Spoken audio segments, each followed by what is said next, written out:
Hey everyone, it's Carissa Wiley here for EllenHudson.com. Thanks for joining me today. Today, I am really excited to share 3 easy shaker card ideas featuring some brand new products from the Essentials by Ellen June 2022 release. These are so cute.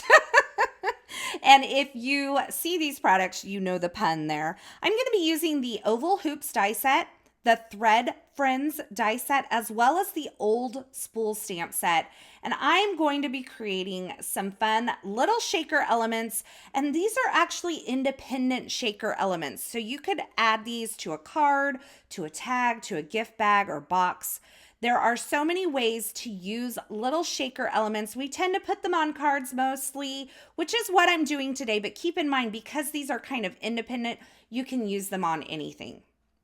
Now I'm starting out with the actual hoop die. So this is the least solid of the die set, and I'm die cutting it from this Crafter's Companion wood cardstock. It is adhesive backed, and so you saw me flip over my paper there to make sure I got through all of the layers of not only the wood, but also the adhesive before pulling my dies off of the cardstock.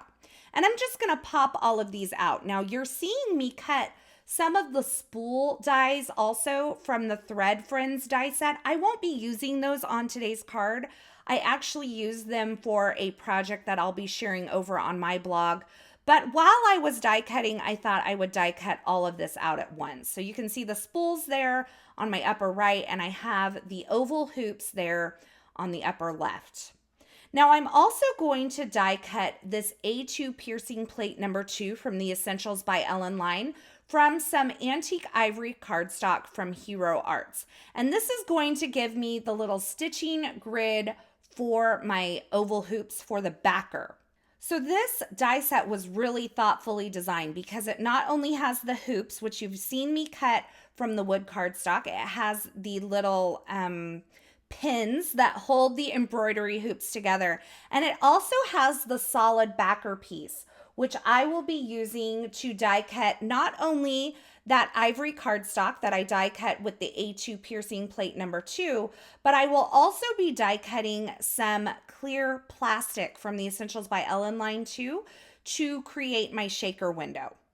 So as I adhere this solid backer piece to my ivory cardstock here, I'm just making sure that they're kind of lined up straight with the dot grid that this A2 piercing plate already created. So I can use the top flat part of this die to make sure everything's kind of lined up straight so that my grid isn't like super wonky in these little embroidery hoops that I'm creating. And I'm just gonna pop those out. Now you're seeing me hold my dies in place with a little repositionable tape or low tack tape. That's a great way to keep everything in place as you run it through your die cut machine. So now I'm taking these solid dies as well, and as I mentioned before, die cutting them from some clear plastic from the Essentials by Ellen line. This is one of my favorite acetates to use for shaker cards. It's got a nice weight to it, but it can be a little tricky to die cut at times. So I am adding my metal cutting shim to my die cutting sandwich, and I'm actually cutting into the shim. That is totally okay according to Crafter's Companion, and I find that when I'm die cutting things like this, it just makes life easier, you know? So now I'm going to start assembling my embroidery hoop here. And I am taking the clear acetate that is the same size as this hoop, and I am removing the backer to the adhesive that's on the back of this wood cardstock little bits at a time. So I'm just removing it and lining it up with that clear acetate and pressing it down. Now I know this is kind of hard to see because the clear acetate is clear, but I'm just using my fingers to make sure everything's positioned correctly. I didn't remove all of the backer on the adhesive backed cardstock or wood cardstock at this time because it would make it really floppy and hard to work with, and it would want to stick to areas that I don't want it to stick to. So I just removed the backer little bits at a time. So now I've added a little bit of Be Creative or score tape to the kind of upward parts. I don't know what to call these parts of the embroidery hoop. And I'm adding this little gold pin that I've die cut from the Spellbinders Mirror Gold cardstock. It is a fabulous gold cardstock, and I love that it is double-sided. So it is gold on both sides of the cardstock, which is really unique for a gold cardstock. Now, I have to apologize for my hair. I have a ton of hair. It was all up on my head, but I wanted to kind of show you as best I could this process here. I have a really thin strip of foam adhesive. These are available from Waffle Flower. You can die or cut down your own foam adhesive strips, but I have removed the backer from both sides of that foam adhesive, and that allows me to just shape it around that oval die cut shape and add the foam adhesive to the back. Now the trick is that the adhesive is then exposed. So I'm going to show you how to preserve that adhesive while you're working on other parts of your card project. But I have prepped all of these oval hoops at the same time with the adhesive on the back, with the acetate already in place, and that fun wood cardstock on the front. And I am storing these on a piece of adhesive backer that I've saved. So this was like a sheet adhesive that I pulled off of and used the adhesive already, but I kept the backer. And that helps me to preserve the adhesive that's on the back of these hoops while I work on other things. Now, I save these backers from all kinds of things, which is what I did on this individual hoop as well. I just kind of cut it down, and it allowed me to work on this piece in my hand without touching the adhesive that's already on the back. So there's not a ton of stitching on these cards because I don't love, well, I enjoy stitching, but I don't always have the time to do stitching. So I'm adding little stitching elements to those die cut A2 piercing plate backers that I've created. And I actually used the needle to poke through the acetate on the front of the shaker element as well and bring the thread up from the backer up to the front of the embroidery hoop. And so I added some small sparkling clear sequins to this backer, and then I'm going to position the front part of the hoop with that foam adhesive right over the backer and then press it into place. And then I can pull my thread all the way up. So this stitching starts on the backer and comes up through the shaker window onto the front of the card. And I thought that was kind of a fun way to do something different with these shaker elements. Now I die cut this gold needle using that same Spellbinders Mirror Gold cardstock. And this die is from the Thread Friends die set from the Essentials by Ellen line. And I am just threading that thread right through the eye of that die cut paper needle. And I'm going to create a sentiment strip here using the old spool stamp set. So I have the Made with Love sentiment, and I'm stamping that right onto some antique ivory cardstock from Hero Arts. And I've used the VersaFine Clair Nocturne pigment ink because it's a great black pigment ink for sentiments. And I've die cut this heart from the High Five die set from the Essentials by Ellen line. And I'm just adhering it onto the left side of that sentiment strip. So I'm just taking everything and kind of figuring out where I want it. I have a card base here. It is an A2 top folding card base created from the Essentials by Ellen linen cardstock. And I'm just, before I adhere anything down, it's always a good idea to make sure you know where you want it. So I am going to trim down this sentiment strip, and I'm creating a banner end on the sentiment strip by creating a slit in the center and then cutting from each corner to that center slit. And that gives me a nice little banner end. And I will adhere that banner onto my card front using some foam adhesive. So I have some liquid adhesive that I'm adding to the back of this little shaker element that I've created. And I'll put this kind of in the lower right-hand corner of my card. So I really like kind of offset designs. You could definitely do this in the center, and I will do a card later on that has kind of a center weighted design, but I love kind of a lower right-hand corner design. Now, if you'll notice there, I put that on the card base upside down. So I pulled it off really quickly and put it onto the card base the correct way because that could have been a problem. And I'll just press that down. And you can see I have a lot of thread happening here, but we're going to use that as an accent on our card. So I'm just kind of figuring out where everything goes, gluing it into place and adhering it down as I like it. And a lot of times when I'm not sure exactly where I'm going to end up with my card design, I will glue things in place that I know are working. So that shaker element and then my sentiment. And then I'm going to glue my needle in place and kind of work with all of this thread that I have. I'm just adding little dots of liquid adhesive and kind of holding it in place in little loops and swirls on the front of my card. And then once I have everything where I want it, I can trim off any excess thread, and that will complete my very first of the 3 shaker cards. And I love how the stitching starts at the backer and comes up through that shaker window.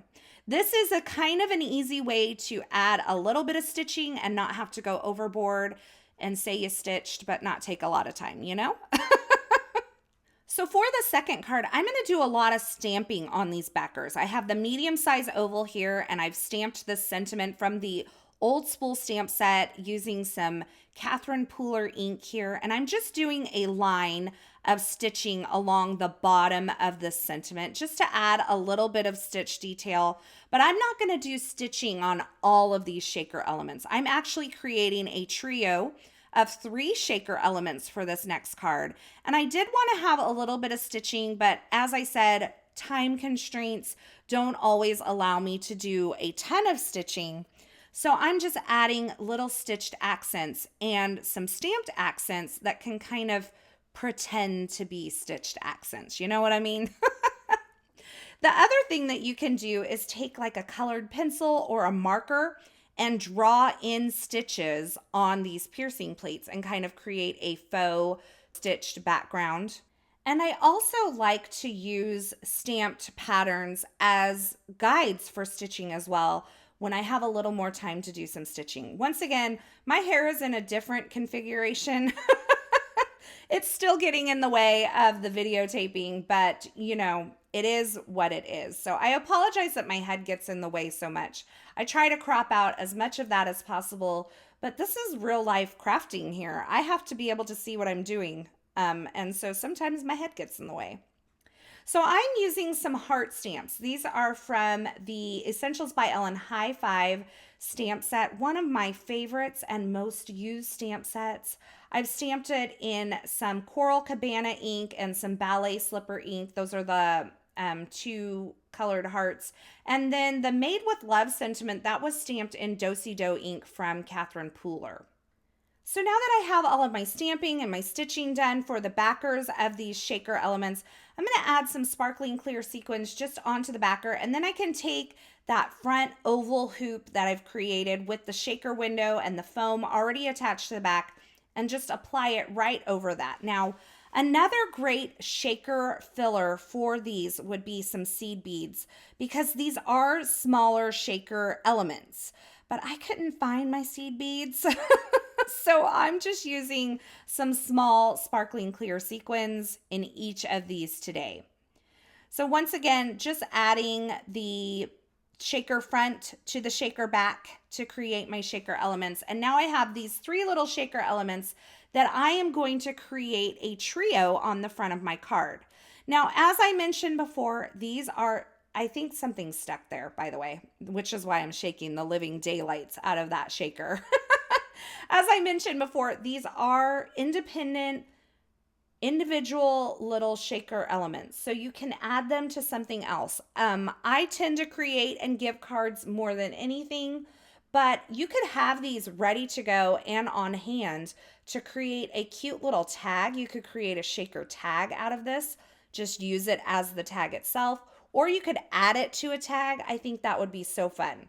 So for this trio, I'm actually using 2 of the medium hoops that are in this die set and 1 of the small hoop. And the large heart hoop on the top and the small heart hoop on the bottom, those are adhered directly onto the card base. And this Made with Love sentiment hoop is adhered with a little bit of foam adhesive behind it. I'm just getting everything kind of locked into place there. And I'm going to add just a little bit of liquid adhesive under the intersection of those two hoops there to make sure everything stays in place. And once again, my hair is different. It was hot this day, so I think I kept throwing my hair up and taking it down and throwing it up. So, there you have it. Now, I've been totally digging these die cut gold needles, so I'm going to use them on every single card today. I've die cut one, added a little bit of thread through the eye of that needle, and I'm going to adhere it onto my card here. And if you wanted to kind of shape this thread like I did on the previous card using some liquid glue, you could absolutely do that. But I decided just to kind of leave this wild and free and let it kind of do its own thing.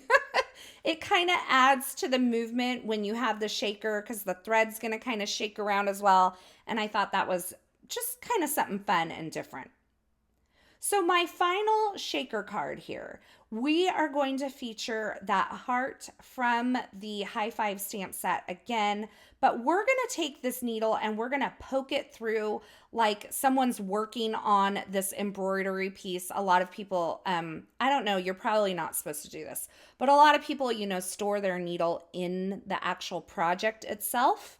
So I've taken an X-Acto knife here and I'm just creating a slit for that needle to kind of poke through.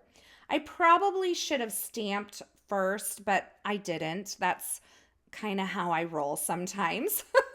So I'm taking this large heart and I'm stamping it in some Ballet Slipper ink right on that backer. And I'm going to take my die cut needle here that I've die cut from that Spellbinders Mirror Gold cardstock and just poke it through that little slit. Now, it took a little finagling because this is a paper needle, so be careful. And I'm just adding this thread as my shaker element this time. So I'm just going to kind of loop it around here so that it will fit inside of my shaker window and I can trim off any excess because there is a lot of excess. I'm kind of a little excessive at times. That's just all there is to it. And I'm going to just kind of position that in there and then I can take my shaker front and just put it right over the top. So you don't have to use sequins or seed beads inside of a shaker element. You can absolutely use something like the thread to create a fun and different shaker filler as well. So I'm going to keep this one simple. I am going to put this kind of at the top center of this top folding A2 size card base. I'm going to stamp this sentiment which says hanging by a thread onto this card front. And it's kind of hard to see here, but I do have my Misty sticky mat in my Misty here to hold this card base in place as I stamp on the front. And I'm using the VersaFine Clair Nocturne pigment ink once again, light pressure onto this card front so that I don't blob anything out. I added a little bow that I tied using that same embroidery floss to the top of my oval hoop. And then I'm going to add this finished shaker element onto my card base using a little bit of liquid glue. So there you have it, 3 really easy shaker card ideas featuring the brand new Oval Hoops die set from the Essentials by Ellen line, along with the Old Spool stamp set and the Thread Friends die set. I absolutely love how these products pair so well together. And I think these shaker cards are so much fun. And I think one of the appeals of these shaker cards really is the specialty cardstock, which makes all of these elements seem so realistic and so special, like that wood cardstock and the gold cardstock. I think they add so much to these clean and simple shakers. Now, as always, I will have links to the featured supplies used in these projects in the description at YouTube. So if you're looking for something in particular, be sure you check there. Or you can head on over to the coordinating blog post. I will have that linked in the YouTube description below as well. Over there, you'll find more still shots, more information, and a complete list of supplies. As always, thank you so much for stopping by and hanging out with me today. I hope you enjoyed this video. If you did, be sure to give this video a thumbs up and don't forget to subscribe and turn on the notifications here on this YouTube channel so you don't miss any of the paper crafting and card making video tutorials shared here. Thanks so much for watching, and until next time, I hope you have a fabulous day. Hey, thanks for sticking around to the very end. You know, if you've made it this far, you are one of my favorites. To subscribe to this channel, go ahead and click the button on the left side of the screen. And here's a couple more video tutorials I thought you might enjoy.